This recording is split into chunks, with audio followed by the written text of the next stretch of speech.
좋은 아침입니다. 목요일 10월 3일 우리에게 주신 말씀 열왕기하 17장 24절부터 41절 말씀 함께 보겠습니다. 아수르 왕이 바벨론과 구다와 아와와 하맛과 스발와임에서 사람을 옮겨다가 이스라엘 자손을 대신하여 사마리아 여러 성읍에 두매 그들이 사마리아를 차지하고 그 여러 성읍에 거주하니라. 그들이 처음으로 거기 거주할 때에 여호와를 경외하지 아니하므로 여호와께서 사자들을 그들 가운데에 보내시며 몇 사람을 죽인지라. 그러므로 어떤 사람이 아수르 왕에게 말하여 이르되 왕께서 사마리아 여러 성읍에 옮겨 거주하게 하신 민족들이 그 땅 신의 법을 알지 못하므로 그들의 신이 사자들을 그들 가운데에 보내매 그들을 죽였사오니 이는 그들이 그 땅 신의 법을 알지 못함이니이다 하니라. 아수르 왕이 명령하여 이르되 너희는 그곳에서 사로잡아 온 제사장 한 사람을 그곳으로 데려가되 그가 그곳에서 가서 거주하며 그 땅 신의 법을 무리에게 가르치게 하라 하니 이에 사마리아에서 사로잡혀간 제사장 중 한 사람이 와서 베델에 살며 백성에게 어떻게 여호와를 경외할지를 가르쳤더라. 그러나 각 민족이 각기 자기의 신상들을 만들어 사마리아 사람이 지은 여러 신당들에 두되 각 민족이 자기들이 거주한 성읍에서 그렇게 하여 바벨론 사람들은 숫꽃 분옷을 만들었고 굿 사람들은 네르가를 만들었고 하맛 사람들은 아시마를 만들었고 아와 사람들은 니파스와 다르닥을 만들었고 스발와임 사람들은 그 자녀를 불살라 그들의 신 아드람멜렉과 아남멜렉에게 드렸으며 그들이 또 여호와를 경외하여 자기 중에서 사람을 신당의 제사장으로 택하여 그 산당들에서 자기를 위하여 제사를 드리게 하니라. 이와 같이 그들이 여호와도 경외하고 또한 어디서부터 옮겨왔든지 그 민족의 풍속대로 자기의 신들도 섬겼더라. 그들이 오늘까지 이전 풍속대로 행하여 여호와를 경외하지 아니하며 또 여호와께서 이스라엘이라 이름을 주신 야곱의 자손에게 명령하신 율례와 법도와 율법과 계명을 준행하지 아니하는도다. 옛적에 여호와께서 야곱의 자손에게 언약을 세우시고 그들에게 명령하여 이르시되 너희는 다른 신을 경외하지 말며 그를 경배하지 말며 그를 섬기지 말며 그에게 제사하지 말고 오직 큰 능력과 편팔로 너희를 애굽에서 인도하여 내신 여호와만 경외하여 그를 예배하며 그에게 제사를 드릴 것이며 또 여호와가 너희를 위하여 기록한 율례와 법도와 율법과 계명을 지켜 영원히 행하고 다른 신을 경외하지 말며 또 내가 너희와 세운 언약을 잊지 말며 다른 신들을 경외하지 말고 오직 너희 하나님 여호와만을 경외하라. 그가 너희 모든 원수의 손에서 건져내리라 하셨으나 그러나 그들이 듣지 않고 오히려 이전 풍속대로 행하였느니라. 이 여러 민족이 여호와를 경외하고 또 그 아로 새긴 우상을 섬기니 그들의 자자손손이 그들의 조상들이 행하던 대로 그들도 오늘까지 행하니라. 아멘. 하나님의 말씀입니다. 한 번 더 읽으시면서 묵상하시겠습니다.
여러분, 어제 우리가 안타까운 장면 보지 않았습니까? 북이스라엘이 멸망하는 장면이었습니다. 북이스라엘의 호세아 왕은 아수르에게 붙었다가 애굽에게 붙었다가 우상들 사이에서 이리저리 헤매다가 결국은 아수르에 의해서 망하죠. 끝이 납니다. 역사가들은 북이스라엘이 이렇게 망했다, 저런 이유 때문에 망했다, 이런저런 얘기를 할 수 있겠지만 성경은 분명하게 말합니다. 그들이 하나님을 떠났기 때문이다. 여러분, 그러므로 성도에게 있어서 인생의 실패는 실패가 아닐 수 있고 성공은 성공이 아닐 수 있습니다. 요한복음 15장에서 가르쳐 주시듯이 포도나무가 열매를 맺는 유일한 방법은 뭐죠? 가지가 포도나무에 붙어 있는 이것이죠. 어제 은혜의 복음이 쉽지만 어렵다라는 말씀 나눴는데 가지가 포도나무에 붙어 있지 않고 열매 매려 한다라고 한번 상상해 보시면 이거만큼 어렵고 힘든 일이 없습니다. 그러니까 세상이 볼 때 실패는 어쩌면 하나님께 더 간절히 나아가게 하는 성공일 수 있고, 세상에서 말하는 성공은 하나님께 멀어져서 가지가 포도나무에서 아예 분리되는 재앙일 수도 있다라는 생각이 듭니다. 그래서 오늘 우리가 가장 먼저 제일 중요하게 아침에 일어나서 해야 할 일은 하나님을 믿는 것이죠. 항상 주님을 기뻐하며 모든 일에 주님께 감사하며 언제나 주님께 연결되어 있는 것을 우리가 계속 확인할 때 성도는 인생에서 승리를 경험하게 될 것입니다. 오늘은 이 사건 뒤의 사건, 다시 말해서 북이스라엘이 멸망한 후 벌어지는 이상한 이야기를 한번 살펴보도록 하겠습니다. 아수르의 왕이 이 사마리아, 그러니까 멸망한 북이스라엘의 수도죠. 거기에 자기 나라 백성들, 그러니까 이스라엘 입장에서는 이방인이죠. 이방인들을 보내서 거기서 살게 합니다. 그런데 뜬금없이 사자가 나타납니다. 라이언, 사자가 나타나서 사람을 잡아먹는 사고가 일어나는 거죠. 이것이 좀 큰 문제가 되어서, 그러니까 야심차게 아수르 왕이 영토 확장을 하고 거기에 자국민을 이주시켰는데 참사가 일어나는 겁니다. 누가 가려고 하겠어요? 이것이 아수르의 왕에게까지 보고가 올라갔는데 왕과 관리들이 모여서 그 해결 방법으로 제시한 것이 굉장히 이상한 거죠. 이주민들이, 그러니까 아수르의 백성들이 그 땅 사마리아에 있는 신의 법을 몰라서 그 땅의 신이 분노한 것입니다. 그래서 어떻게 합니까? 그 땅의 신을 잘 아는 제사장을 불러라. 27절.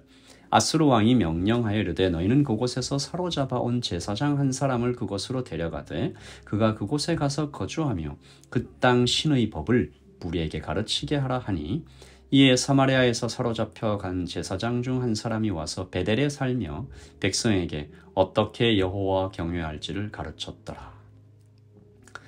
정말 이상하죠. 이것은 북이스라엘을 향한, 또 우리를 향한 성경의 어떤 고발과 또 같습니다. 이런 거죠. 봐라, 이방인들도 이렇게 한다. 사고가 생기면 여호와를 찾는다. 내 마음대로 해결하려고 하지 않고 여호와의 뜻을 묻는다. 여호와에 대해 가장 잘 알고 있는 사람을 찾는다. 나는 모른다고 말하고 어떻게 여호와를 경외할지 배운다. 북이스라엘아, 너는 어떻게 하였느냐? 너희는 이런저런 일이 생길 때 먼저 나를 찾기는커녕 내가 보낸 선지자를 핍박하고 죽이기를 몇 번이나 하였느냐? 왜 이런 일이 생겼는지 나의 뜻을 묻지 않고 너희는 왜 마음대로 행동하였느냐? 너희에게는 이미 허락한 하나님의 말씀이 있는데 왜 배우려고 하지 않았느냐? 이런 거죠.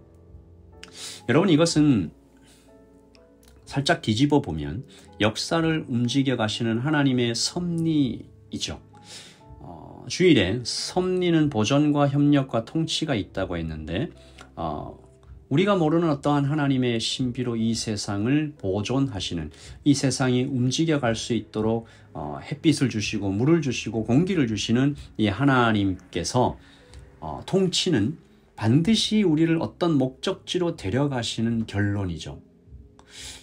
그리고 그 사이에 있는 것이 협력입니다. 사람의 자유의지를 해치지 않으면서 하나님의 뜻을 이루어 가시는 하나님의 신비인데 이런 겁니다. 북이스라엘은 하나님을 떠나 망했는데 하나님은 이방인들을 통해서 이 복음을 이어가고 계시는 거죠. 아수르가 이스라엘의 제사장을 찾아내 보내서 이방인들을 가르치고 있죠. 그러니까 여기에 든 모든 경비는 아수르가 부담하지 않았겠어요? 그 제사장을 안전하게 그 사마리아에까지 데리고 가는 것도 아수르의 군대가 그렇게 하지 않았겠습니까? 하나님은 오늘도 이렇게 일하고 계신 거죠.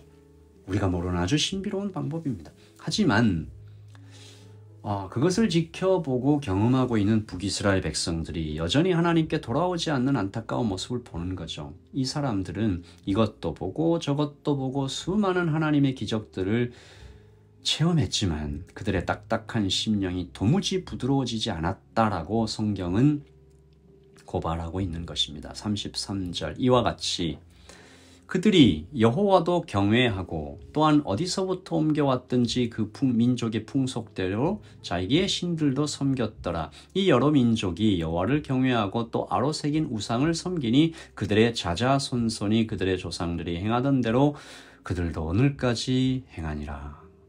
사마리아에 그러니까 굉장히 이상한 모습이 펼쳐지고 있는 겁니다. 사마리아에 이주해온 이방인들은 하나님의 말씀을 배우고 있는 바로 그 옆에서 거기 남겨진 이스라엘 백성들은 이방인들의 우상 숭배를 배우고 있어요. 이방인들은 하나님의 말씀을 배우고 있고 이스라엘 백성들은 이방인의 우상 숭배를 하고 있는 아주 불쌍하고 아이러니한 모습이죠. 마치 교회에 방금 예수님을 믿은 새 가족이 들어왔는데 이 들어온 새 가족은 성경 말씀대로 하나님을 믿어보려고 하나님을 예배하려고 그래서 말씀을 배우고 힘써 하나님을 따르려고 하는데 기존에 있는 성도들은 그 새 가족이 입고 온 옷과 타고 온 차에만 관심을 가지고 어떻게 하면 이 사람과 친해져서 유익을 얻을까? 라고 생각하는 어떤 모습이 좀 겹쳐서 보이는 것입니다. 오늘 역사의 고발을 들으며 나의 오늘을 다시 들여다보는 이 아침이 되기를 소원합니다. 여러분, 하나님께서 이 정말 우스꽝스러운 아이러니한 모습을 보여주실 때 우리에게 배우라고 하는 것 아니겠어요? 오늘 이 아침에 내가 따르고 있는, 내가 붙잡으려고 하는 정말 그것은 무엇인지 하나님께 묻고 듣고 우리의 생각들을 다시 새롭게 하는 하루가 되기를 소원합니다. 기도하겠습니다. 하나님 아버지, 이방인들에게 제사장을 보내셔서 어떻게 여호와 경외할지를 가르치는 하나님의 섭리에 놀라우신 어떤 모습을 우리가 보았습니다. 바로 그 옆에 북이스라엘의 백성들은 우상 숭배를 일삼고 있는 모습도 함께 있는 것을 보았습니다. 아버지 하나님, 우리에게 주어진 그 귀한 복음, 하나님 피로써 쓰여지신 이 성경 말씀을 우리는 가볍게 여기는데 하나님 오히려 다른 종교인들이 그 성경을 귀하게 여기는 것 같은 그 어떤 모습을 우리가 슬프게도 바라봅니다. 아버지 하나님, 하나님을 귀히 여기는 오늘이 되게 하여 주시옵소서. 하나님의 말씀을 보석같이 여기는 오늘이 되게 하여 주시옵소서. 하나님 없이는 하루를 살 수 없다고 하나님을 꼭 붙잡는 절박함을 배우게 하여 주시옵소서. 아버지 하나님, 하나님의 자녀, 하나님의 백성, 하나님의 제자로 살아가는 하나님을 정말 온 마음으로 따르는 오늘 하루가 되게 하여 주시옵소서. 주님, 우리를 불쌍히 여기시기를 소원합니다. 예수님의 이름으로 기도합니다. 아멘. 여러분, 우리가 가장 먼저 주님을 사랑하고 예배하는 바로 그 사람이 되기를 소원합니다. 내일 아침에 또 하나님의 말씀으로 함께 만나겠습니다. 샬롬.